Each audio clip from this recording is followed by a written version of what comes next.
my goodness, it is the day, the day after the big race, and I get the opportunity to speak with Mr. Al again, but it's after the race, so this conversation should be fun.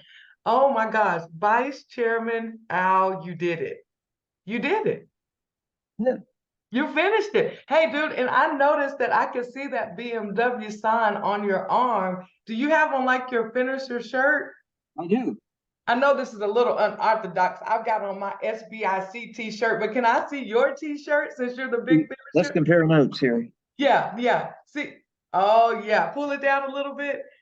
2023 finisher, the ultimate race weekend of the BMW Dallas. Oh, don't tell me there's something on the back. Okay, you'll have to squat down a little bit so I can see the back of it. This is only for TV. Okay, so I love it. I love it. We are so proud of you, man. You did it. 84 years old and you knocked it out. 13.1 miles. And I can't wait to hear more about it. So the day after, tell us, how are you feeling? Pretty good. Actually, I feel like I ran a full marathon yesterday. Really? What are Oh some of yeah. the things? What are some of the things you're feeling? Well, I was just reflecting on that a few minutes ago, that the time that it took me to finish yesterday is the time that it took me to finish a full marathon 40 years ago. 40. So I guess I'm slowing down with my old age, huh? Man, but what a testament and what a testimony. We have been so excited to be on this journey with you. So it's the day after, it's recovery time. So tell me some of the things that you did when you got home yesterday, and then even what your morning has been like today. I've been going real slow. I've been loafing. And when I got home yesterday, my wife prepared an egg and bacon and Mm, toast. mm. And then I went flopped out in my bed and I watched NFL football for the rest of the day, including the Dallas Cowboys. Oh, see, I love when you say including the Dallas Cowboys. Now, this means a lot. Like, are you a Cowboys fan? Sure. Okay, there we go. There we go. And it was a really good game. So that is so good to hear.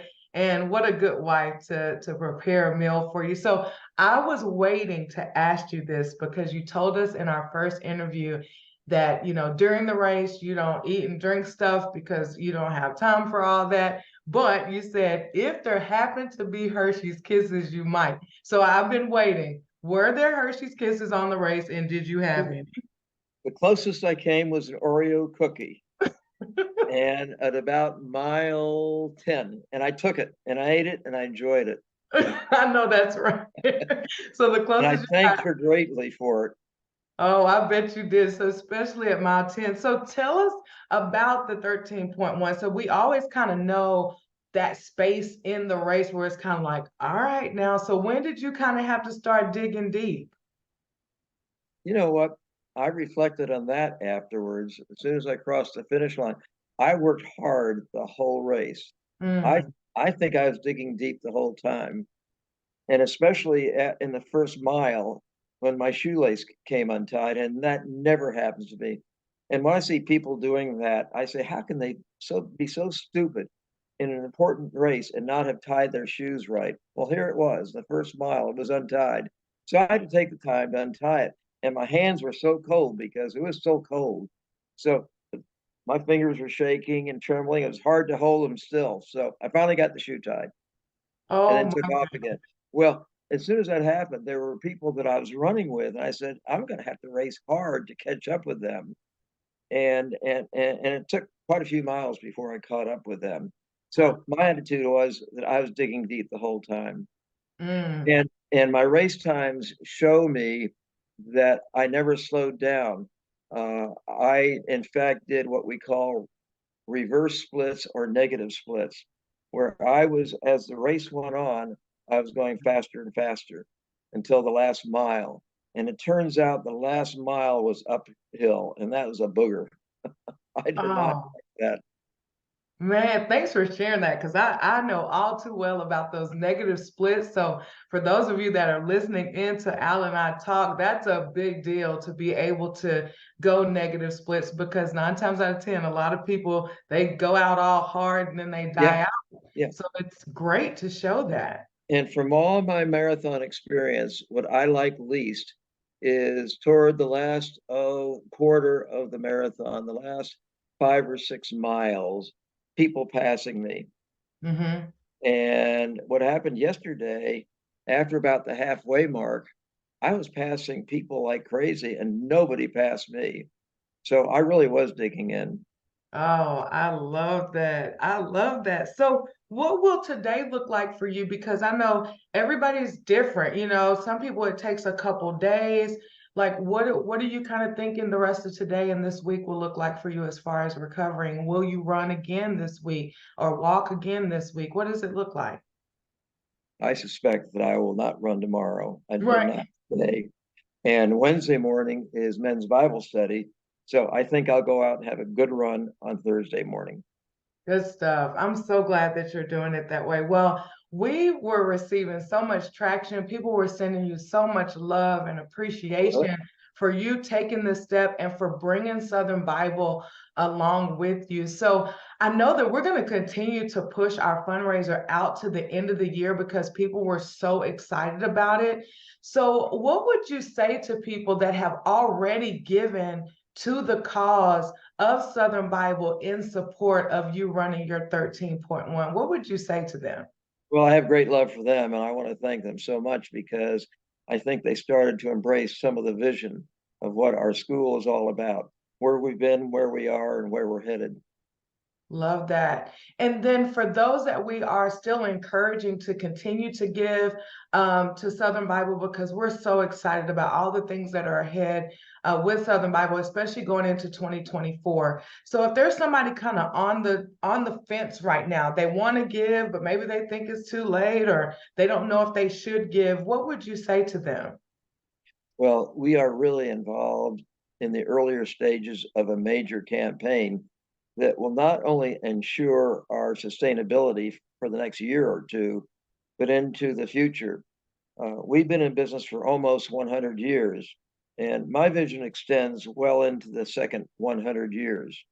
And I will never forget that what it took to start the school.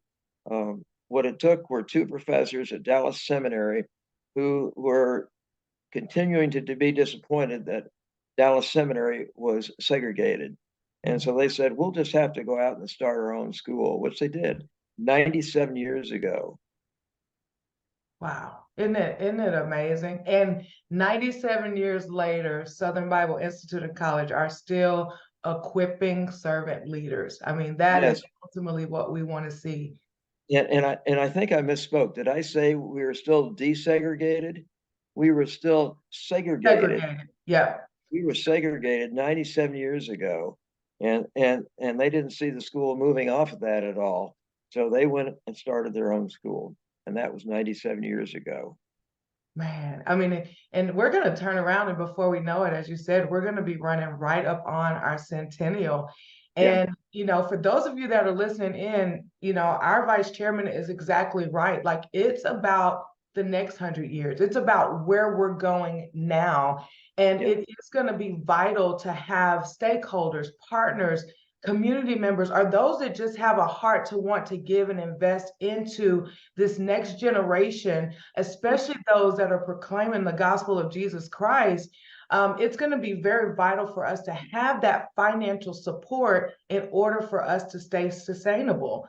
So That's again, right. when you think about these next, 3 to 5 years, what do you think would encourage people to give, even if they've never heard of Southern Bible? Well, they're empowering a major scholarship fund that's going to permit those who cannot afford the full tuition for a quality Bible education to come and get a full degree that would qualify them to go on to advanced degrees beyond that at some of the local schools where we have agreements. They will fully accept our courses and they can go on to advanced doctors of theology, and GMin degrees and so forth. So that's what we're doing. We're opening up the doors to lots of other people to come and develop their ministries. Absolutely. I love that. So we know that in our conversation about, you running for Christ and also physically running for Christ. And Al, we're just so excited about just yesterday and even the days to come. I did want to ask you too, like, how many more do you think you have under your belt, ready to run again? Today wouldn't be the day you'd want me to ask you, but how many more you think you got in you? Well, I will tell you this. I've already decided what I have to do to run a better time next year, and I remain committed to Southern Bible Institute in college. So I've already set a course for me to get in better shape to run next year's race. So I do plan to run a half marathon next year, Lord Yeah. willing. Oh, Lord willing, and I love that. That's the sign of a true champion because most people at the end of a race that they had to dig deep and it was cold out there yesterday, today they would be saying, I'm never doing it again. It normally takes a while for them to say they'll do it again, but you're already setting your sights on the next one. Yeah. Yeah. That was my attitude 5 years ago, uh, 2018, at age 79, when I ran my last marathon. In the last 3 miles, I said, never again. Right. As soon as I made it to the finish line across, I said, yep, never again. Wow. Yeah. So I've moved down to half marathons, and I plan to stay there in one year at a time, as Lord permits.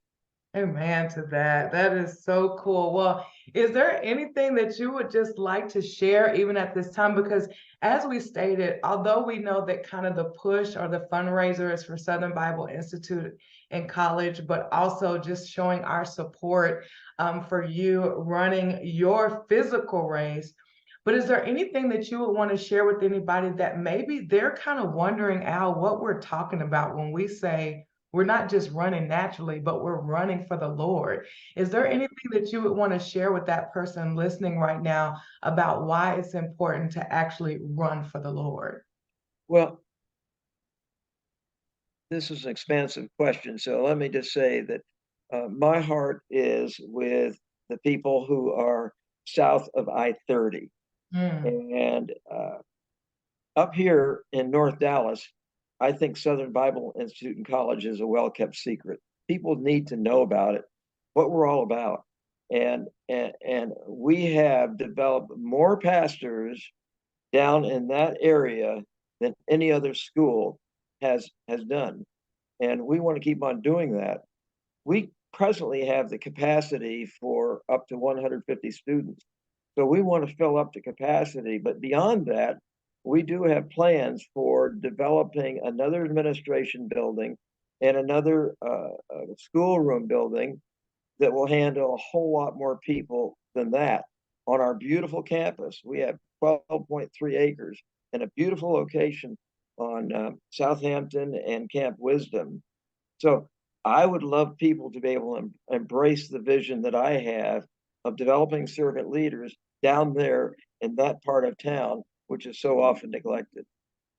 man, that is so well said. And what I love about what you just shared is you have your own individual purpose, but it's when we can see our purpose actually being fulfilled and actually impacting people. So I love that you're very specific on who your purpose to serve, where they are.